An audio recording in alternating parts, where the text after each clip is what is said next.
We live in a world where women do amazing exploits and achieve daring feats.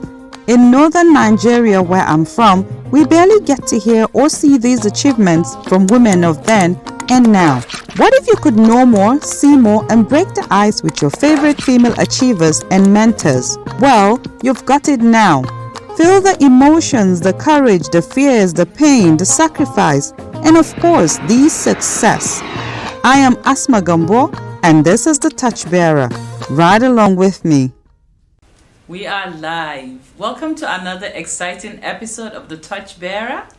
On this show, we get to meet, demystify, and have fun with your favorite female achievers, especially from the northern part of Nigeria.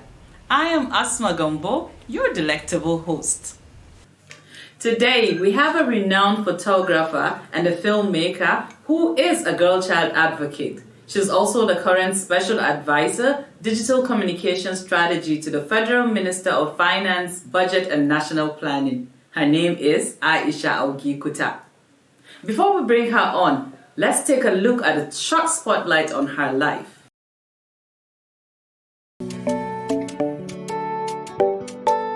Mun haife ki, mun tarbiyyatar da ki, mun ilimantar da ki, yanzu kuma za ki zama bango a rayuwar waɗansu.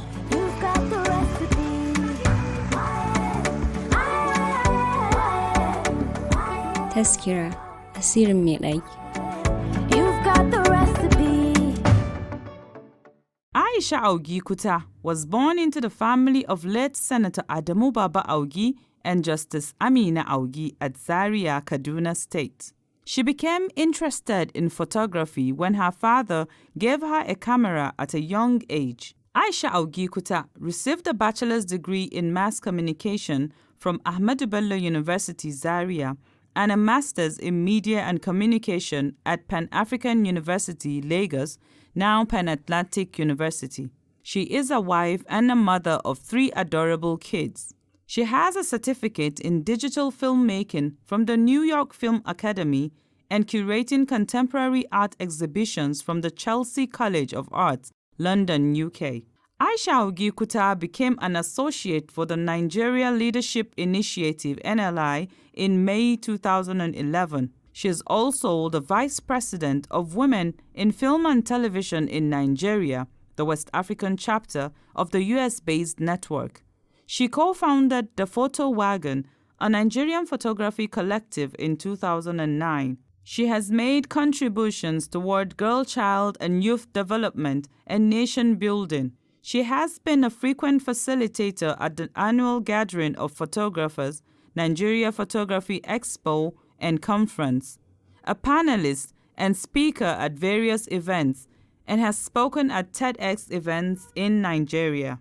Aisha was sworn in as UNICEF High-Level Women Advocate on Education with a focus on girls and young women. Aisha Augie-Kuta is the first female politician to run for the House of Representatives under a major party for the Argungu-Augie Federal Constituency in Kebbi State, Nigeria. She worked as a senior specialist assistant to the governor of Kebbi State, Nigeria, on new media. She currently works as a special advisor to the Minister of Finance, Budget and National Planning. Her work spans across documentary, fashion, and aerial photography. She uses juxtaposition in her work as her way of pushing the idea that there are always 2 sides to a story. This comes from her background in photojournalism and mass communication. Welcome back to the show. Wow, Aisha, your life is quite interesting and you've achieved so much. Thank you so much. Alhamdulillah. How are you able to manage all of these, like the creative sector, your advocacy, politics, and being a mother to 3 adorable kids? The honest truth is I just keep going. I think if I look at the big picture of things, I'll probably get overwhelmed. So I just take each day as it comes and focus on what it is for that day and get that done and hope that all will be well. But I try to achieve work-life balance in one way or the other. Okay, that's an awesome answer, Aisha. So let's take a look at your life now, what was it like growing up? Growing up was full of fun memories. I was born in Zaria. I went to school. I went to so many primary schools. My father was a traveler, and my mom, who's in the justice system, was moved around probably every 2-3 years. So I grew up in a couple of countries, in many states in Nigeria, Ibadan, Lagos, Minna, Kaduna, Sokoto, Bauchi. I can keep going. We stayed in many of those states. And I had a very fun childhood, a creative childhood. I was allowed to be very creative. Okay. And it was fun. I'm sad it's passed so fast.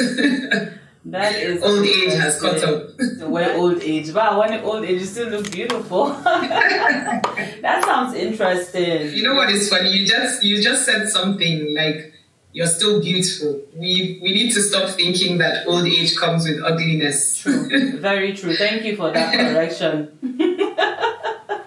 Okay, so I've seen some of your photography, your works. They're really amazing. I'm curious, when did you realize you wanted to go into photography? I mean, it's not every day you see another woman pick up the camera to go on the streets and shoot. So tell me the story. I feel like I've said this story too many times, but say it again one more time. Photography came to me more from a very curious perspective. I saw a photo on a wall, and I just wanted to figure out how something that I could see will end up on a photograph. So probably from the age of 6, 7. So I used to disturb my dad and be like, you need to explain to me how this happens. And in the end, I did get the explanation. At the time, we used to use film. So I learned the process, and then he got me a camera. So that's how it all started. It was more from curiosity as a child. And then growing up, I studied mass communications in Zaria, and we had photojournalism as one of the courses. I think I was probably one of the only, I think we were probably 2 or 3 people. And some of them even dropped out. So I really had a lot of time with the photographer that was teaching us at the time. And photography just became a part of me without really having it as something that could be used, but more of just a hobby. Mm-hmm. But later on in life, I went through the regular process of going to school, doing NYSC, going through a couple of jobs before I realized this is what I wanted to do. It was something that I felt, as you said, there are not so many Northern women, and at the time I only knew one other one, which was Aisha. And she was based in London. So I felt there were many of our stories that were not being told. We had many events that men were not allowed to attend. So many things, so many aspects of the North in general that the world was not getting to see. True. So I saw it as an opportunity and I jumped into it. Yes. That is awesome, Aisha. What was your family's reaction to your passion for photography? You had a lot of support, obviously, but just tell us what it was like. I actually didn't have the support. That's always the assumption. I had support from my dad, but unfortunately he died in 2001. And everybody else just saw it as something that I liked to do. Okay. Just recently, I was part of a campaign that says she said she could, so she did, right? Okay. And it was like a campaign for women who, regardless of whatever society thought or family thought or the people around them thought, they still went ahead to go ahead with their dreams. And I mentioned that my mom was not supportive in the beginning. She thought I was being lazy because I didn't want to work. She's a proper career professional. She's someone who started from the regular law and is currently in the Supreme Court, and she's an inspiration to me. But I knew that wasn't the type of career that I wanted. She would have wanted. I knew that wasn't. Yeah, so she actually apologized and was like, she's really sorry. She didn't think her thought process, obviously it came from a point of love, right? Wanting to, something that you're used to and you already know, instead of going into something that was new, that wasn't really seen as a career. That has totally changed now, and I'm very happy for that.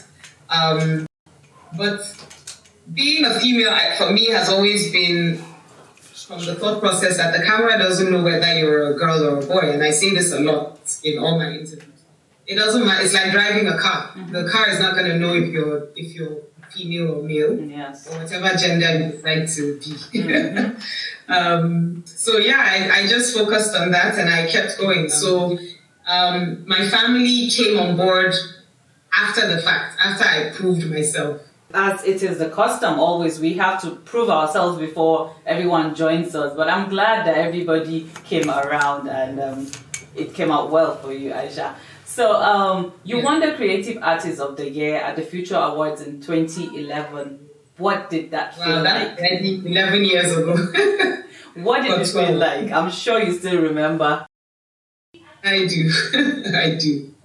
I think for me, I went to the awards. I honestly had no idea or thought process that I would actually be given that award. And getting it really opened up doors for me. It was more like I think that was probably one of the first respected awards that we had within the young people, within our peers. And it opened up doors for me in a way that it made me realize, okay, people are actually watching and people are seeing what you're doing. It wasn't necessarily that I needed the validation, but it basically validated the kind of work that I was doing at the time. Mm-hmm. So I was very happy to win it. And I'm very glad right now I'm on the board selecting those that should win. So awesome. We keep growing and moving forward. Awesome. That's awesome. You mentioned validation. I want to touch on that. I do not want us to digress, but sometimes you have to talk about some things. Yeah. Like you said, it wasn't like you needed validation, but what is the point of doing something when nobody notices, nobody acknowledges what you're doing? People make the mistake of thinking you're trying to seek validation, but in our funny, you're doing something and nobody's paying attention. So by name of validation, but it's more of people accepting and respecting what you're doing. So that is the point I wanted to, highlight. Do you have any favorite pieces from all your works, and why is it your favorite? I think my favorite piece, because it's that comes from a perspective of like we just said now. I was talking about my mom, and there was a photograph I shot of Lagos I went to the tallest building in Lagos at the time, and I was doing a shoot for a couple of people. And I used the opportunity to document the views. Unlike now that we have drones and all these gadgets that can help you get aerial views. At the time, you either had to be in a helicopter, on a plane, which caused a lot of distortion, or on top of buildings. So there was a photo I took in Lagos, and it was a very cloudy day. It looked like Armageddon, like a storm was coming, and there was this light coming through. And I shot this photo, I took it in black and white, and my mom started getting phone calls from people, then I think it was Lagos State government, trying to find the image, right? And it was so important to me because my mom finally said, wow, so you're actually, like, this is amazing, this is photography. And it really made me feel, okay, this is the most important person in my life at the time. Still is one of the most important people in my life. And she says to me, wow, so you're actually a photographer. Like, I want to see this image. Wow. So what I did was she's the only one that has a copy of that photo printed. I had it online before I lost my website. Okay. I think for me, that's one of the best images, not just because it was lovely to look at, but because it also brought this validation, like I said earlier, from my mom. We finally got mommy to come around, and she looked at the image. Finally see that this thing that I'm doing is not just a waste of time. It's not just a waste of time, but that's brilliant. That's brilliant. So who are those artists that inspire you, and why? Gosh, they keep changing by the day. Now I have these young artists, like for example, you have Almajiri. You have Big H, you have Nonso, you have a bunch of them that in Kano there's Sani Mekatanga, there is Migaspia. These are people that are putting out exceptional documentary style work. And you have people like Big H that are doing studio photography. And then the growth of political photography also with Bayo, Haye, a whole bunch of young people that are really reminding me constantly why I fell in love with photography in the past. Yes. Let's not even bring you to the international scene. No. That's nice, Aisha. So let's get into serious business now of politics. So, at what point did you realize you wanted to go into politics? Okay, so let's take it back a little. We're talking about photography. Where I am today is all connected to that because I was working as the SSA New Media to the governor of Kebbi, and photography was a big deal because one of the things I did was to ensure that young people would learn that we see the work that people are doing. If you see the way we are today in Nigeria, and you say you've done something, the first thing people will say is, well, where are the videos? Where are the photos? Let's not forget videography is an aspect of photography in itself. So I was in Kebbi as SSA New Media, and this was a big deal for me. So being in Kebbi, I'm getting to understand the culture, getting to understand our people. I'm in and out of everywhere. I think I've gone to I went to all the local governments. I can't even mention the number of wards that I visited in the years that I was there. And just having that opportunity to serve in a place where women are not necessarily seen as people that should be in leadership roles, right? Mm-hmm. And having a governor that gave me this opportunity, I was obviously very popular in a way. So I had young people and women making demands for me to run. And of course I was like, no, I wasn't even thinking it. Always run away from it. It gets to a point where you think, I'm constantly being an activist, I'm constantly advocating, and you get to a point where you say, why not me, right? True. Because it was one of my young people that said to me, well, you keep saying young people should come out, you say we should get involved. The time has come, we're calling on you, why not you, right? Yes. And of course I was very scared because I'm coming from a space where they've never even had a female try. And I had many experiences that don't need to be mentioned on here that could be very, very, that wouldn't push you to do this kind of thing. But then the kind of support I got was quite shocking because someone came up with a poster, it did the rounds, and I saw that, okay, I did have people who felt that I represented the kind of person that they wanted, and that was a big deal for me. So I went ahead and bought the ticket, yes. Which means if they believed you had the capacity, then why not you go for it? Like, believe in yourself. That's awesome. That's awesome.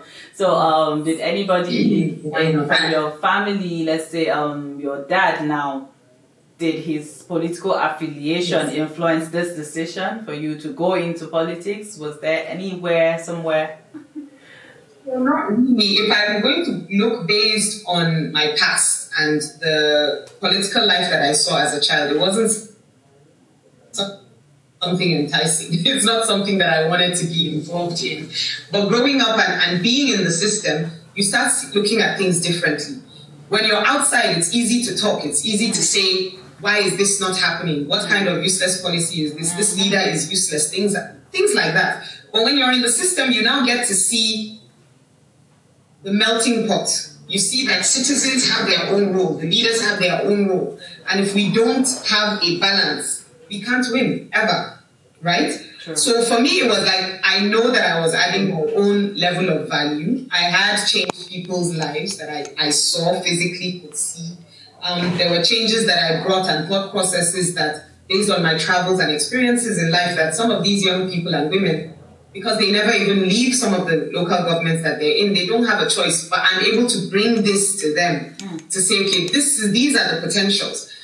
There's a quote that I always love saying, you can't aspire to what you don't know, right? True. And if there is no example, you feel, why try? So I decided to break the tables, be an example. And today in Kebbi, I believe we have one female councillor in every local government, which is a big deal. If anything, I feel this last dispensation has given the state the highest number of females that have served in a way. And it's all because you're able to be a part of this space and to make those contributions. We need to stop being afraid. Still on women now, do you think women are well represented in the political arena? Do you think we're well represented? No. Of course not. We're not even close. We're not even close to. Let's not forget, we're probably almost 50% of the population in Nigeria. So until we actually see 50-50, it's not like when people mention equality and it comes from a perspective of anger. Like, for example, there was a man who said to me, culturally, you cannot be a leader as a female. And I want people to understand that it's not even about leadership, it's about representation. I want to be able to say what is disturbing me. No man can speak on my behalf when it comes to that, right? Not one man can tell you exactly how a female feels. He's not in her body. He does not experience what she experiences, right? Not at all. And it's all about having the voice to be able to be in that room when a decision is being made. And it's not just in the political scene. We're talking everything from banking, all the different sectors. Women are not represented as much as we would want. What then do you think we can do to foster more women participation in politics in Africa and especially in Nigeria?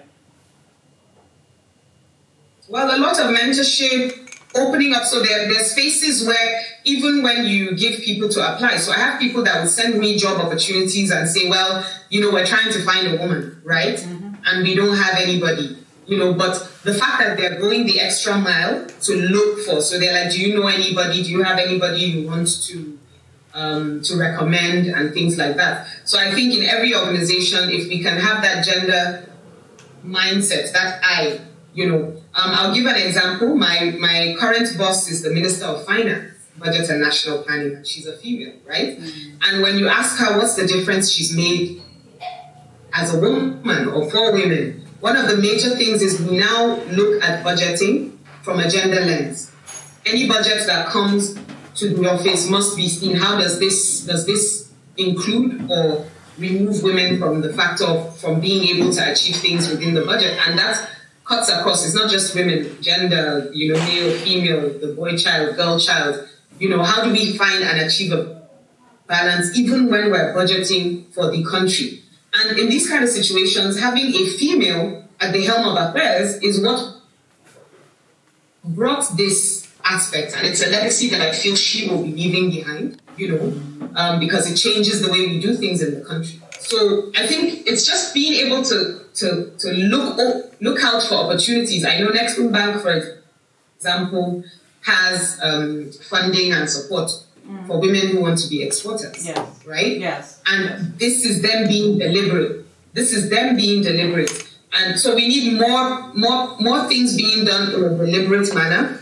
We need more mentorship. We need more support. We need more people telling their stories, and saying that because of what I've done, you can do more. As you are doing now, right? Telling us your story. You said true.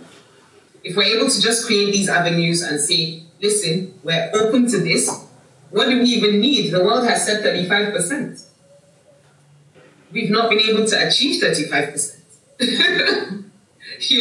So if we can just try and do the extra to ensure that, okay, women need to be part of this, how can we create opportunities for them to be able to contribute? That's what we need. We need more of that in every possible way. So now, your position as the special advisor, digital communications to the Minister for Finance and Budget Planning, has it affected your work as a photographer? Yes, so since I joined the political space, this is 2015, I've mostly been doing more personal projects, right? More long-term personal projects.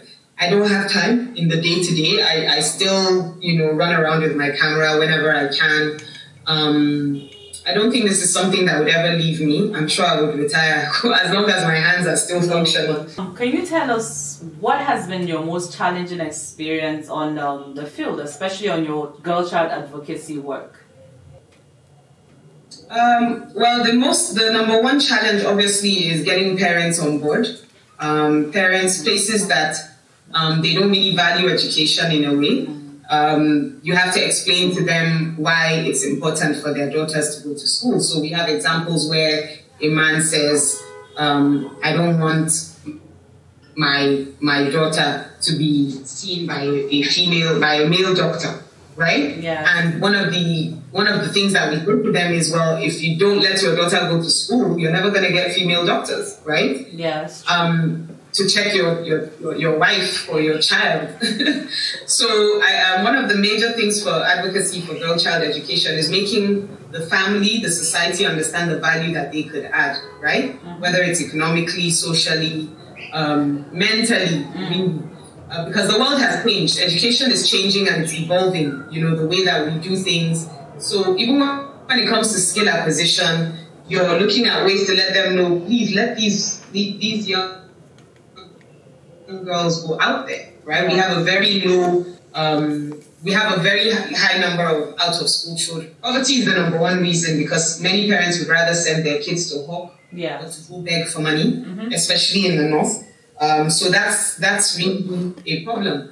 So for me, it's like I've had the opportunity to be educated, and I know the value that it has added to me. As I'm talking to you, I'm currently studying for my MBA. I go for classes over the weekend. So I value education in many ways, and it's not just about having the certificate. So being able to say to others that it's important that you do this, and also showing them an example, is so important to me. We're not perfect, So, Aisha, if you could change the world right now, you had the power to change the world, what would it be? I want all of us to just understand that we're human. It's not about the color of your skin. It's not about where you're from. It's not about what tribe you're from. For me, I've grown up in a mixed race, mixed tribe, mixed religious family. So I don't have the opportunity of picking sides. So if I was going to change the world, I would probably let everybody have the same DNA, and let's see what makes you special. That is quite noble. That's an awesome answer. When it comes to that, I think that would be my number one thing. If we can just unite as a human race and understand that these things that we pick to divide ourselves are not that important. Yeah, that would most likely be the change. I always say that too. Humanity comes first before anything else. That's very noble. Yes. Okay, now, Aisha, would you describe yourself as a fun person? You don't have to answer that. Let's Taskira asirin mai daki. Welcome back. It's time to smash the ice. Yay! Here's where we would answer some rapid questions for our viewers. Are you ready, Aisha? Are you ready? I'm ready. Okay, let's go. I am ready. Let's go. Yes. You can't waste time. It's rapid questions, so Seki, sorry, you have to be fast. Okay. Okay. So I can't use my pen. You can't use it. Put it down. You can't use it. Okay, let's go. Okay. Are you ready? Okay. Favorite travel destination? Zanzibar. Nice. In what do you like Tanzania. to, okay, that's nice. What do you like to do for fun? Exercise. That is no fun. I've never heard anyone say exercise as fun. Okay, I should know. It's actually fun for me. We are not going to accept Exercise that. is fun for me. Okay, I love to paint. I paint. Okay, paint and exercise. Maybe I'll be your gym partner so that I would start seeing exercise as fun. Well, let's do some kickboxing and some MMA. We should. Okay, so you can only watch one film all your life. Just one. Which would it be? My whole life. A Beautiful Mind. I was going to say Pretty Woman. No. I love Pretty Woman. It's one of my best, but I think A Beautiful Mind is also exceptionally. It is. It's a very deep movie. It is. Okay, the last one now. 3 of your favorite books. Think and Grow Rich. One. Gosh, this is hard. Let me look at my books. Oh, she's cheating. Okay. Thinking right now. The last book I read was called Welcome Home. Welcome. It was really good. Okay. Okay. I haven't seen that. I'm literally looking at my what I have upstairs because I moved them here. It's fine. We'll take 2. We'll let you off. We'll take 2. It's been awesome, Aisha. So, So I think it's fine. we have a gift for you. I sent you a gift and I asked you not to open it. I hope you haven't opened it. I've been patiently looking at it. Okay, I I've been trust staring at it. I trust I you. have not touched it. Okay, so that's it. Just That's like it you right said. there. So we're gonna have you open it up and tell us what you have inside. Should I go ahead? Go ahead. Hello. What does it say? I have a talk bearer. See? The torchbearer, a talk show with Asma. See? Love it. Yes, we I have a thing for tea, consider so this is perfect. we consider you a torchbearer, and this is us saying thank you for lighting the path for other women to follow suit, Aisha. Thank you so much. I love it. Thank you. And I'm honored. I'm super honored and humbled. Thank you very much. It was great having you here, and it's been an honor. You have been awesome. You never gave us any sort of trouble getting you on this show. And I hope to see you again, Aisha. I hope you honor our invite and come over again, and we'll have some talk. Inshallah. Thank you. Inshallah. It will be nice to meet you soon. All right. I am Asma Gambo, and this is the Touchbearer. Ride along with me. There you have it. Such an amazing personality inside out. Her life is really inspiring. Her self-consciousness is unmatched. If you have any questions or comments on today's episode, don't forget to drop it below in the comments section. Thanks for watching, and like you already know, this is the Touchbearer. Want to know who our next guest is? Well, don't miss the next episode. I'll see you. I am Asma Gambo, and this is the Touchbearer. Ride along with me.